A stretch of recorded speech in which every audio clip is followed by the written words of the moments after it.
love that picture of the nervous system as the foundation of the house. I think this is really gold to get the importance, but also realize um, why things haven't worked out so far. And I know so many people, I'm betting you do too, who have done all the work and it didn't work out. And for me, the key is always where you're exactly, we're leading right now.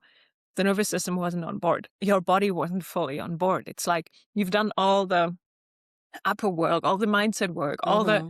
like goal setting, all the visualizations. But if your nervous system isn't on board and it's like contradicting the expansion that you're desiring, then, you're just pulling yourself into a direction. So really checking in with the points in your life where you feel things aren't working out the way you want them to. I would almost bet you realize it's your nervous system trying to keep you safe by pulling Mm-hmm. the brakes. And if you build that foundation up, and I feel a lot of people are thinking that's a fancy thing, but then not sticking to it because it takes some time, that the logical mind thinks you need for more expansion. But it's just you're running behind yourself, kind of chasing your own tail, if you wish so. If you don't, really take that time for yourself to regulate the nervous system and build that strong foundation. So I think that that picture is really very, very beautiful and easy to remind and to kind of pull you back, which lead into what you said about the meditation and the hypervigilance.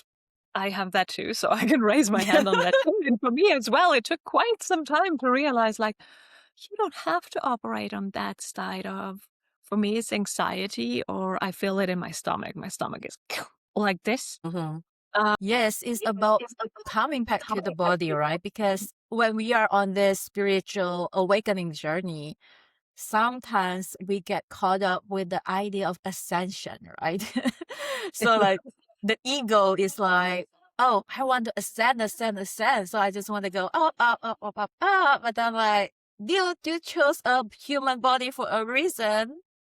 And you are actually really lucky to have a human body. You could have been born into something else, not like it's bad, but then you get to experience this yeah. human body, and that is a blessing in itself. You chose it, you wanted it, and you had it. So that alone is something to be grateful for. And so don't forget why you chose this vessel. And so it's not just about up, up, up, up, but also like down, down, down, down, down, right? Like returning to the body. That's why you can use a lot of method, whether it's like meditation or like journaling or just coming back to your breath, the easiest. And like you can do it even without anybody noticing what you're doing, and coming to the back to the breath, letting go, coming back to the breath. And I personally love to just touch my body randomly, depending on the context, of course. You don't want to be touching at weird places at weird timing, but even like, like touching your face like this, cupping, all this, like just returning to your body.